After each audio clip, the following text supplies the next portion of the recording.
You're listening to the Forum Podcast, a production of Calvin Theological Seminary. For nearly 150 years, Calvin Seminary has been a thought leader in Reformed faith and scholarship. We invite you to join us and our guests as we wrestle with the questions of mercy, justice, faith, and formation. We do not have all the answers, but we believe how we pursue them matters. This is the Forum Podcast. Change is hard, even when we want it.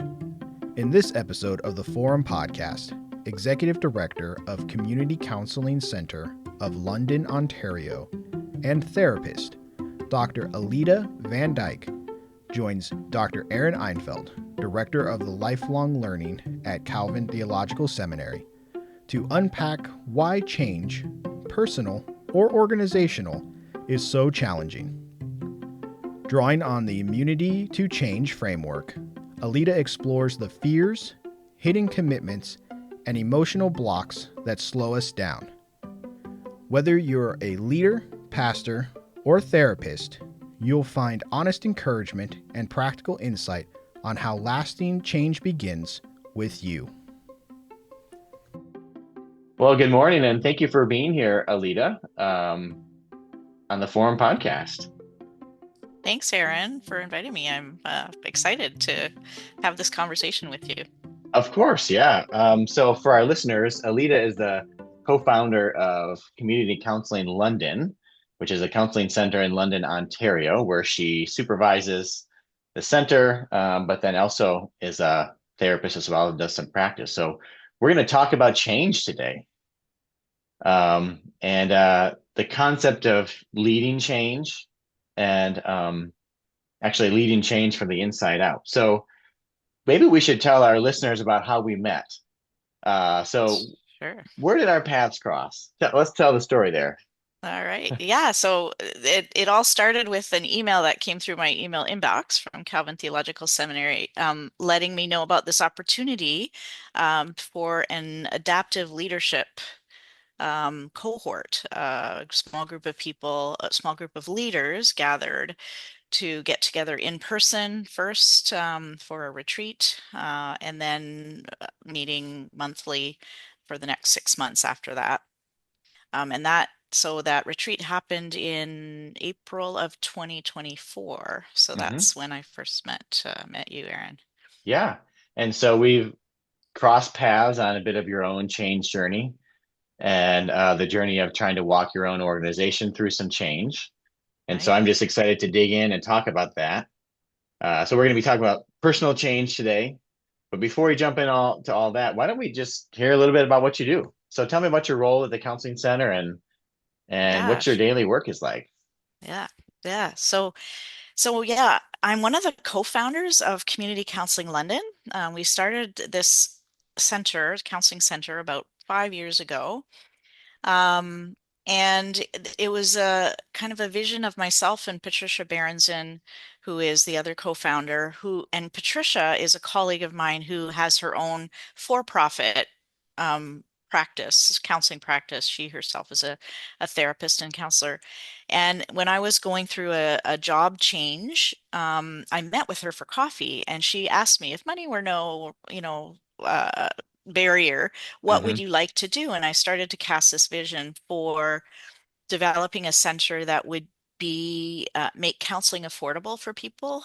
So it really the social justice issue of how expensive therapy is, and it really then the only people who can access it are those who have good jobs with insurance plans who can cover therapy, or people who have wealth. And so in my work as a spiritual care provider in hospitals, you've come across the wide cross section of all socioeconomic levels and people, and recognizing that the people that I was seeing who really had a need or could have benefited from therapy didn't have the means to pay for it. And so starting a center that provided affordable counseling services for everyone was something that we really wanted to do. And as I was telling Patricia about this, she was starting to get really excited. I could tell, right? And I was like, and then she said, "That's my vision." She had had this vision for the last, 10 years as well.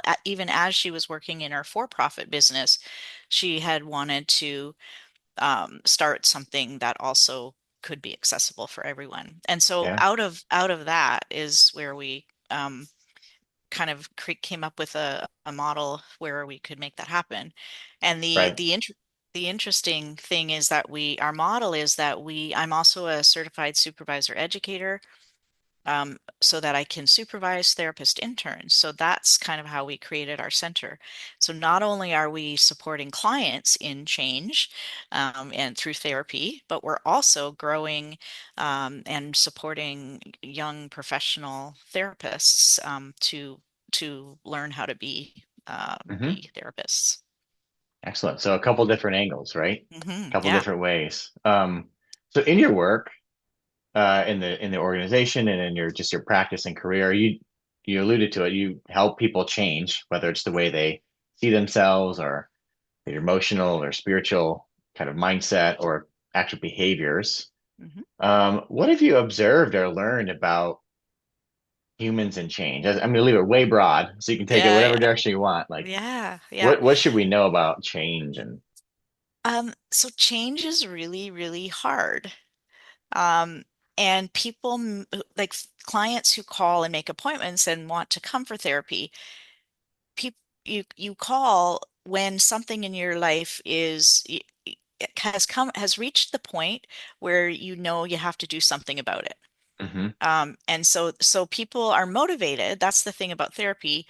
People are motivated to want to change something in their lives, and then they come for therapy, and still, even when they know they need to make a change is really hard. even when you really, really want to, you don't Even just when walk you, in and say, "Yep, I'm going to do it now." yeah, exactly. And so that's what, yeah, like especially as I'm supervising therapist interns who come, who, during our supervision times, they tell me about clients and they're like, I've been working with this person for like 15 sessions and they say they want to do this. This is their goal of therapy. And it seems that we can never get there, or we hmm never, like, even we talk about things in one session and then the next week they come back and they haven't, done anything of the suggestions or things, that we talked about that was their idea for changing or so, right? Like it Yeah, just, that's just the nature of it. right. And that happens organizationally too, right? Organizations Yes. say we want to grow, or a lot of our Yeah. listeners are church leaders, and they say the church genuinely wants to do something, but they're just kind of stuck in some way. What's the Yeah. advice you give to those interns when they say I've had those 15 sessions and I'm doing what you trained me to do, and it Right. still doesn't seem to be helping? Uh, Right. what do you tell them? Um, that it's not quick and Uh-huh. has patient, like, so I think that we have a perception that when we desire change, then we can put our minds to it and then it'll just happen and it'll happen quickly. hmm And so yeah, the realization is that change happens slowly, and we need to be patient and persistent. So you have hmm to keep at it even when it feels like, and again, what I'm telling the therapist interns is you're trying different things, right? As therapists, Yeah. you're trying to support different things. You're looking at it from different angles. And so you're not just kind of doing the same thing, but also there's that grit and the persistence and perseverance and the stick-with-itness. hmm Also for clients, because clients are coming in and they're wanting the quick fix. And that's the other interesting thing, right? They're mm looking at to the therapist and going, I'm coming for therapy. You're like, tell me what to do. You're the one who has to fix me or change me. But hmm that's not how that works either. Like it Right. really, people have to look at themselves, or people have to do the hard work themselves. And I think that's the other reality is people are wanting easy and quick, and it's really slow and hard. hmm So yeah, there's a lot. So it seems like the expectation of the helper, which we're Hmm. talking about therapy, but Yeah. we could also be talking about spiritual care, or any Yes. kind of solution focused conversation where you're trying to help somebody figure out how to do what they really want to do.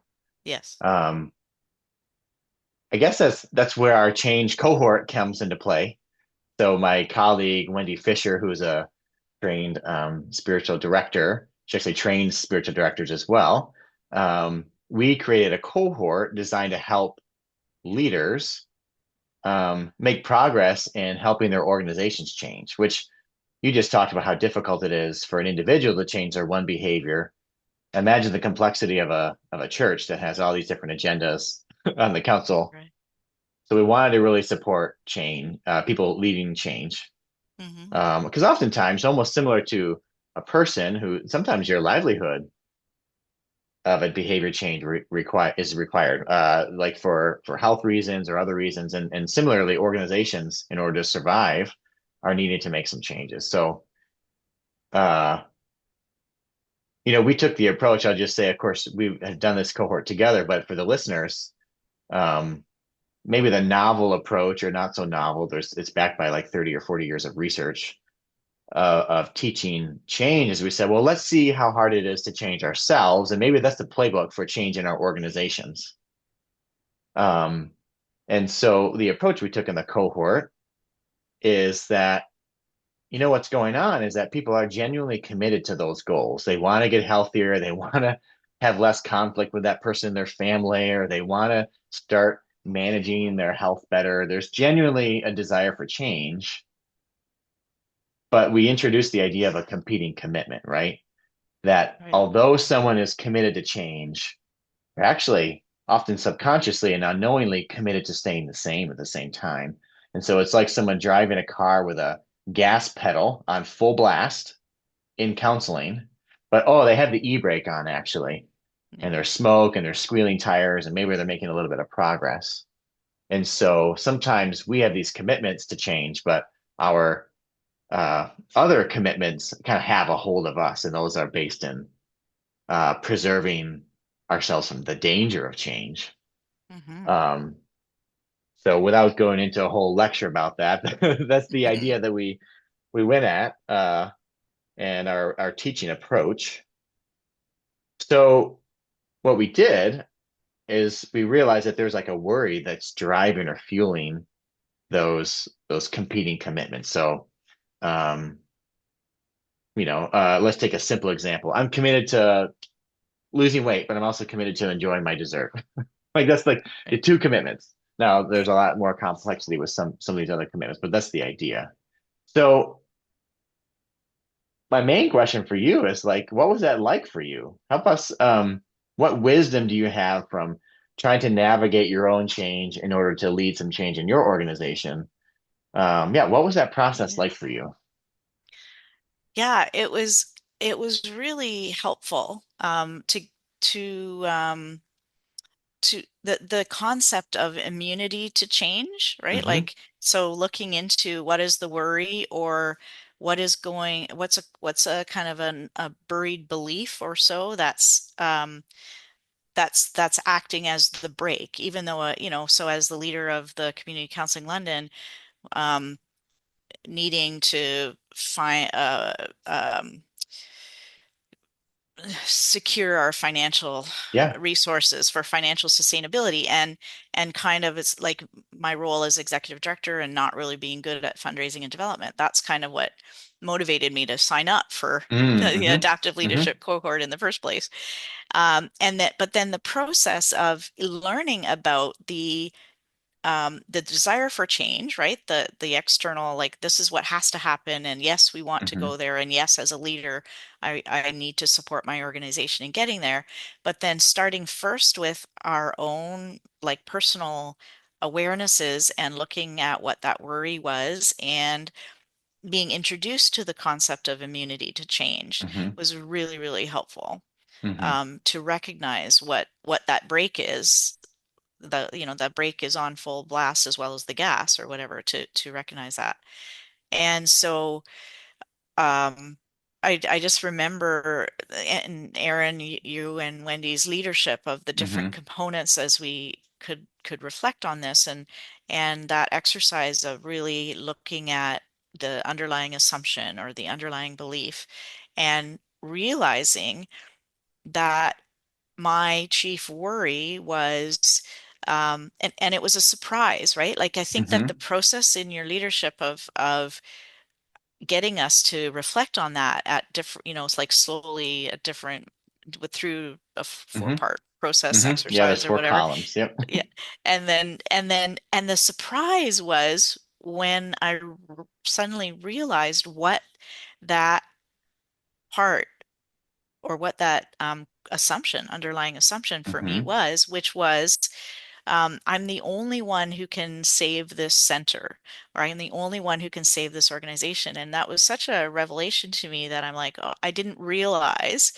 I think I shared with the group. I didn't Mm-hmm. realize I had a savior complex Oh, yes, right. for the center, right? It's like, what? That is so, like, even though I had, a board that I was working with, and their staff, and we're doing this together, but the underlying thing that I was worried about was that I was carrying the whole burden, and I'm the only one who Mm-hmm. can save this center. Mm-hmm. Yeah, that's powerful. So so on the one hand, you were committed to raising funds and expanding the mission, Hmm. but then you were also committed to doing it yourself Hmm. and not letting go and equipping the board and Yes. or whoever. Yeah. Um, and of course, in the middle of that, you're like, I'm so busy. How do I do all this? Right. Right. Which is I remember when we talked, it's a common thing for a leader to not want to delegate something, and even though they want to, and there's different reasons. So you were committed to doing it yourself, and worried that if someone else did it, oh man, maybe they Yeah. wouldn't be as successful if I would have. Or am I putting words in your mouth? Yeah, so more or less, there Okay. was there. So I think that as a co-founder, I think that has something to do with it too, because it's Hmm. kind of my baby or my dream and mission. Yes. And so there was some of that ownership of, I, yeah, I'm the only one who understands this organization, or I started it, and no one else might bring the same passion or drive to Mm-hmm. Hmm. this. So there was that, and and I had experienced that already, even adding staff. Hmm. Um, we are still a very small organization and don't have a lot of staff, but having to get an administrator even. So when we started, I was the only one, like Hmm. the only one working at this organization. So I was doing everything, administration, supervising, executive, like managing the daily tasks or so. And even delegating there, that was a whole change process myself that I Hmm. had gone through to let go of some things, and learning to work together as a team and looking at who has the gifts to do these things. And I think and still we're, as an organization, in a place where trying to find the people who have the right gifts to be able to Hmm. release the fundraising and development too, which Hmm. we still haven't kind of sorted that part Sure. out, or found the person Okay. to do that. But yeah, it's a process. Yeah. So hopefully, as you describe that, we can hear it's not just I'm going to try harder to fundraise. Right. It's there's something else that's keeping the grip on not empowering others um, to do that. And of course, I can recall in our cohort as well, there are plenty of other examples too. Another nonprofit leader who really saw huge demand for the service they were providing, but they were at a certain staffing level and a certain level of service, and really they should expand because there's such dramatic need. But their commitment was we got to serve and serve more. That was the change. But internally there was a commitment to we got to preserve this certain ethos.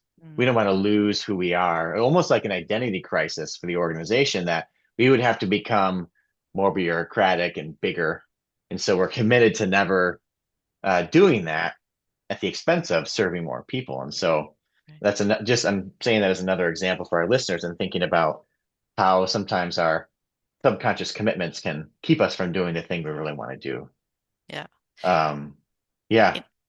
In thinking about this conversation that you and I we're going to have today, I was reminded of a quotation that that I encountered when I worked in a spiritual care department, and it was a quotation that the spiritual care department had displayed for passersby or Yeah. so outside there. And the quotation is, and I think it summarizes so succinctly in a kind of an image of how challenging this change process is. And the quote is, "And the day came when the risk to remain tight in a bud was more painful than the risk it took to blossom." Ah. That's a quote by Anais Nin.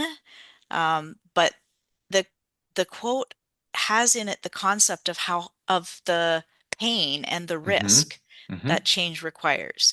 And that's part of the reason why change is so challenging and so difficult. Yes. So we are suffering or there's pain where we're at, and so we know we need to change as an Mm-hmm. individual or as an organization. We know we need to change.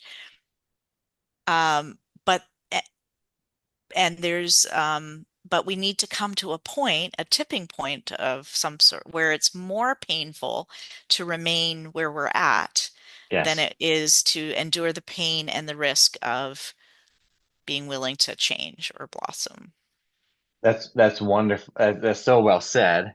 And I'm so glad you brought that up because that helps us think about the method of change. Okay, so you uncover, or actually, I'm concerned that I'm going to lose our ethos, or I'm concerned that I'm going to lose my dream. I'll have to let someone else Mhm. do it, and they won't be able to follow through my dream. So there's like fear there. Yes. In some ways, it's like an equation. You either reduce the fear of change or the Hmm. pain of change, or you stay long enough without changing for the pain to get significant enough.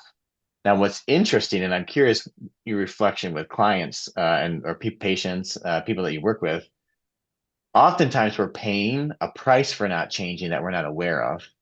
It's Hmm. like a hidden cost. It's like an opportunity cost. It's something we get used to, Hmm. and one of the methods is to kind of examine what's the cost of staying the same. It's like the cost of stagnation. Yes. And so we had a couple exercises to think about, well, actually not doing this, actually, you're in more pain than you realize, maybe, or there's more cost. Hmm. That's one way. And we talked about that as a group. And then the other way is to try to reduce the fear of change. Because fear is Yeah. powerful. Yeah. Fear is informative and it can prevent us from danger. Yeah. But oftentimes that fear of change is catastrophized Yeah. by assumptions we make about if we were to change. And so it's almost like a drip hose over time as we try to like chip away at that fear, not by like saying, I'm so brave, I'm going to just jump off the cliff now, but that understanding that perhaps it's not as scary as it looks. So I'm Right. kind of speaking in generalities, but that's our approach of Right. kind of getting unstuck from some things. Yeah. So Yeah. what was that like for you when you were thinking about trying to right size your fear and not of what would happen if you were to change some of that behavior? Yeah. Yeah. Well, so the next steps are, or the homework kind of after our in-person gathering, once I uncovered that Yeah.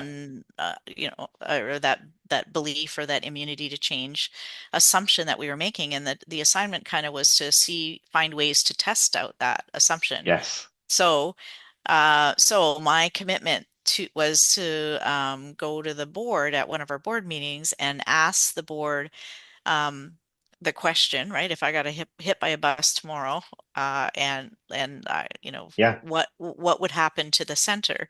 So, which was so I actually did that in a board meeting, and it was yeah the af so it was an interesting exercise because after they got over the shock of the question, right? And Right. they were expressing their sadness of like, oh, that would be really sad if you weren't here anymore. Yeah. But the response was not that, oh well, we'd have to fold up the center and that we'd be done, but more of a commitment of like, oh well, we'd have to find other ways to continue. Hmm. So so I, yeah, that was information for me then to realize, well, I'm not carrying this center all by myself. It is a Hmm. board vision, and there is a commitment to, it's not just about me or me in this Right. role and position.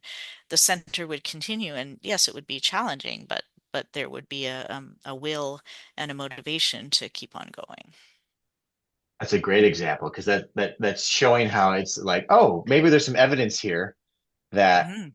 I'm not the one that has to carry this. It's my baby, and without me, it's not going to happen. And so, and I'm guessing it's not like you had that meeting and you were like, oh, now I can just delegate the whole fundraising thing, or I Right, can be free to run after the fundraising in ways I couldn't. It wasn't just like one test, right?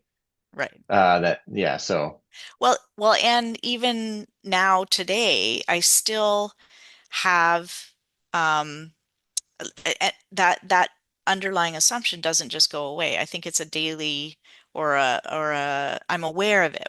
So the awareness is really helpful because then I can actively recognize hmm, the tensions and the pulls of that yes, and make decisions that support me not carrying the weight of everything on my shoulders, but sure, trying to share more, right? Like so, but that's an ongoing thing. That didn't that the awareness, having the awareness didn't just make that assumption go away, but hmm, now I'm more equipped to recognize it and take steps. right. So the assumption that I'm the one that has to do this Yeah. was subconscious.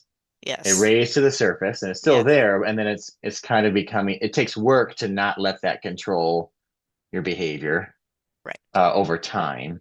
Right. Yeah, I would. I'll say my own example as well as in my own immunity to change process, which by the way is a whole method of change developed. I'll say for our listeners by Dr. Lisa Lahey and Dr. Robert Keegan, two adult development psychologists who have a whole method and understanding and research behind how to help people change and organizations. So that's the reference that we're talking about. So for me, it's been I'm committed to trying new things professionally, but I'm also committed to never failing because failure Mm. would be just the worst thing. So one of my assumptions is that uh, success doesn't involve failure. Mm.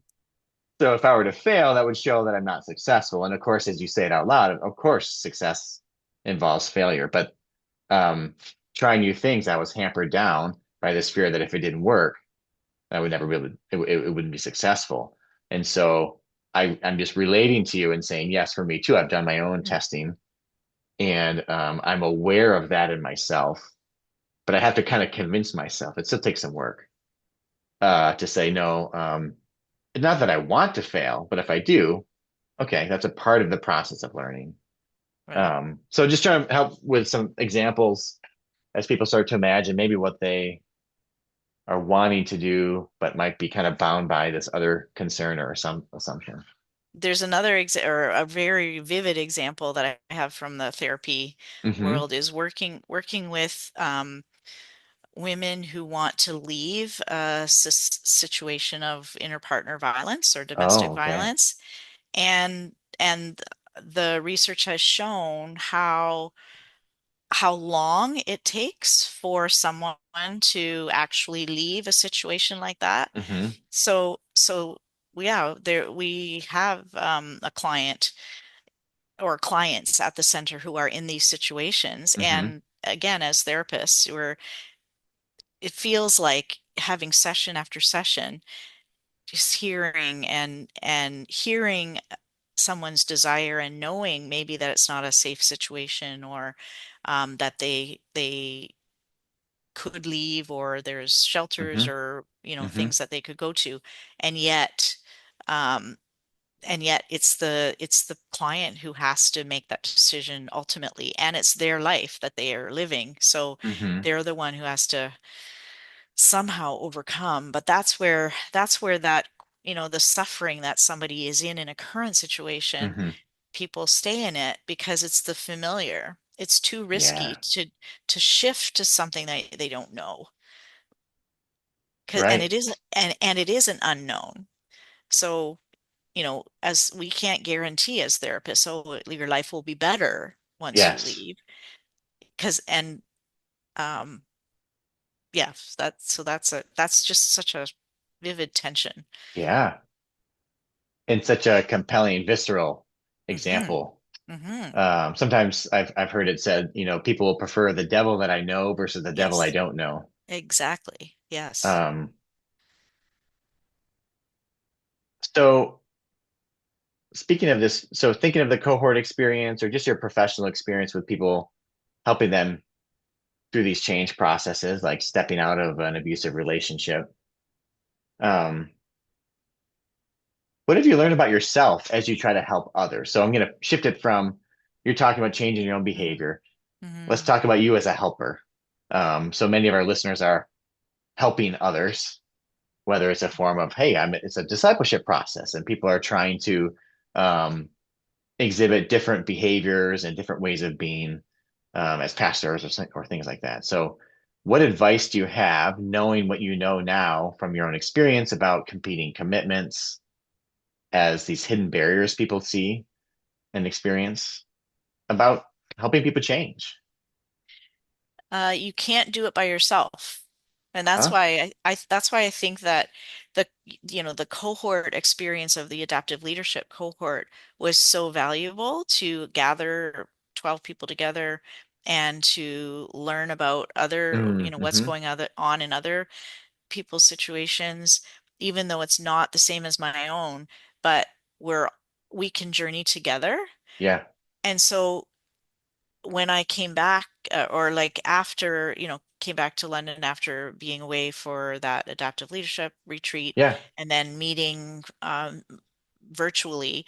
But then I found there's a Pillar nonprofit network in London, Okay. Ontario, which is supporting all not-for-profit organizations and our center is a member of that. And I joined their ED CEO support network Oh, once a okay. month. So I'm actually, and so that also has been really supportive and Oh, good. helpful to meet with other EDs and CEOs. And then the interesting thing about that was I all along had been thinking that that it was my inadequacy as an executive director. Like I don't know how to be an executive director. I don't know how to Mm. do the fundraising. Like this isn't working. Hmm. I joined this support network of all other EDs and CEOs, and I found out that it's not me. Mm-hmm. That it's actually the environment. The Oh, times that we're living in are really, really challenging for registered charities right now. yeah.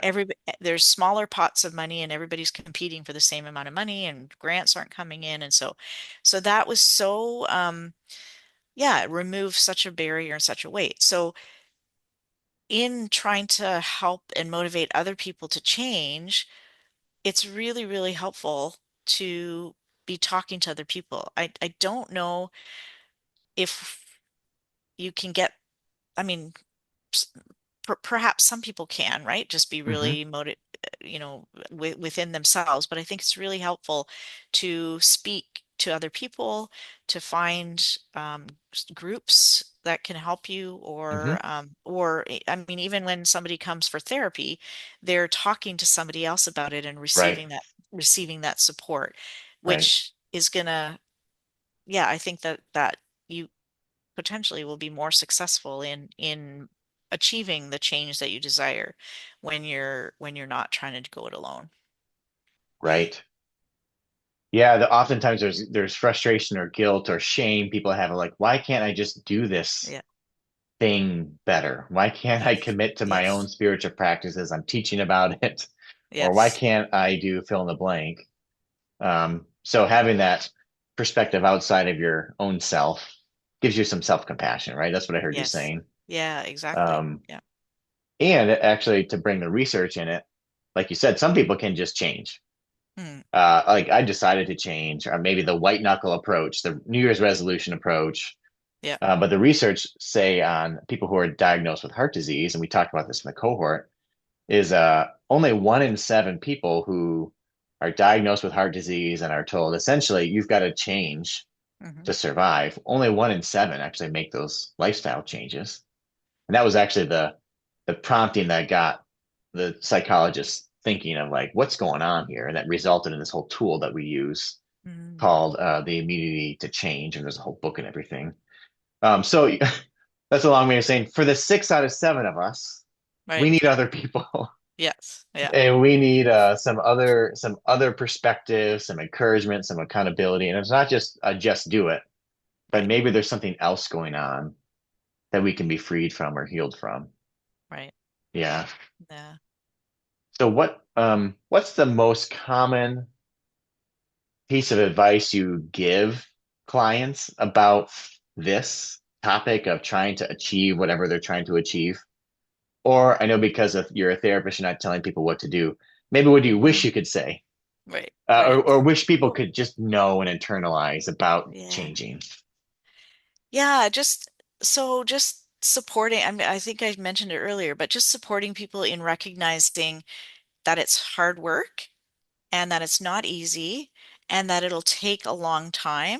And so that patience and persistence, Hmm. um, and being able to tolerate the distress of not knowing the right, like we had Uh-huh. talked about the risk of blossoming, right? The pain of not or being willing to stay in a situation that you know, even though that's not working for you. You Hmm. want to get to Hmm. somewhere else, but you're not. So how do we support ourselves in being okay with that Yeah. in therapy terms called the distress tolerance, right?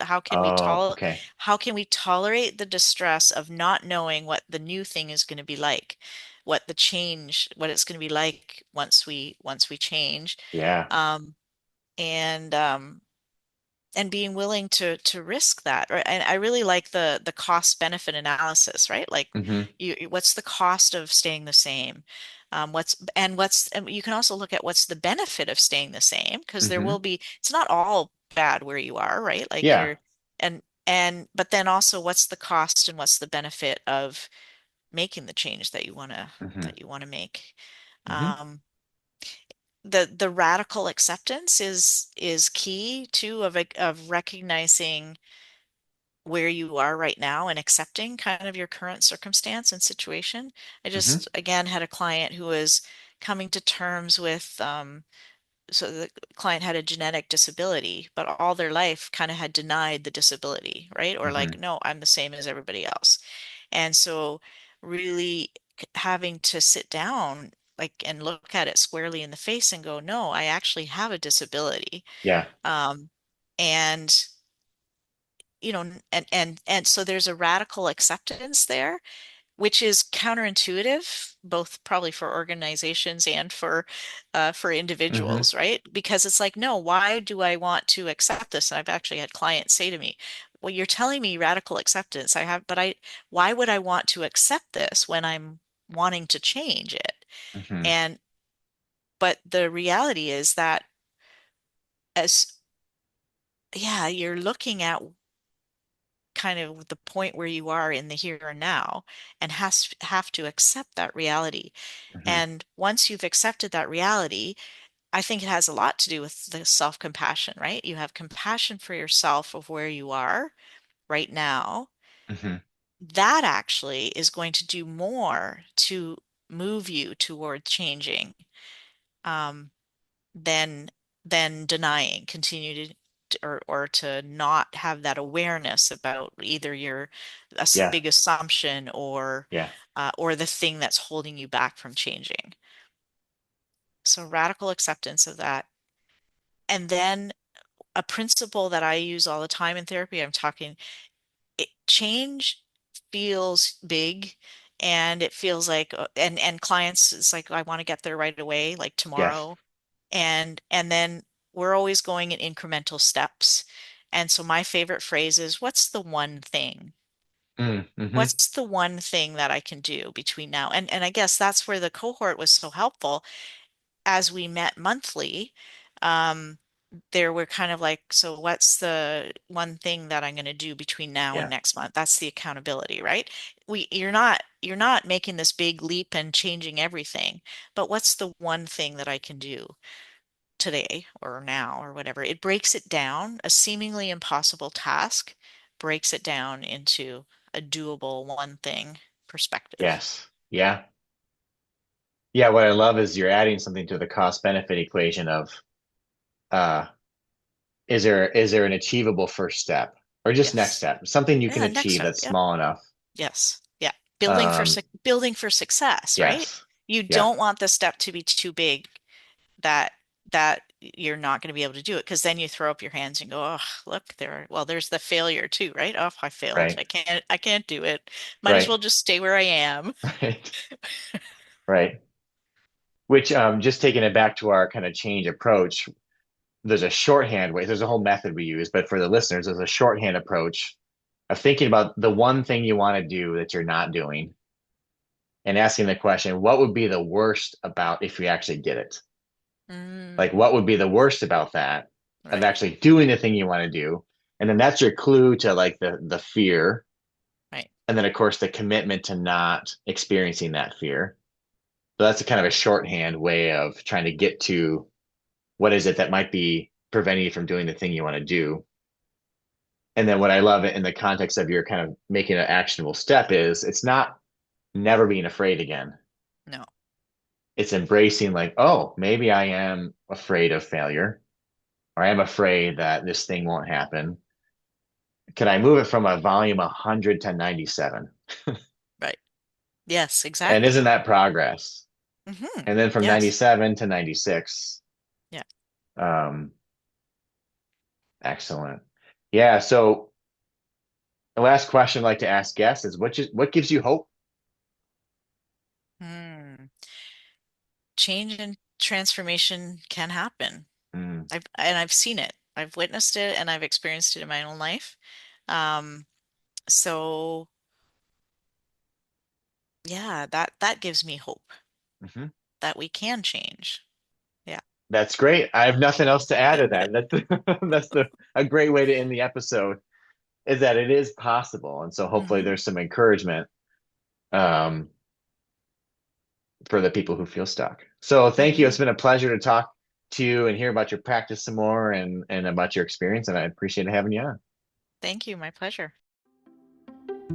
Thank you for listening to the Forum Podcast. To learn more, go to theforum.calvinseminary.edu.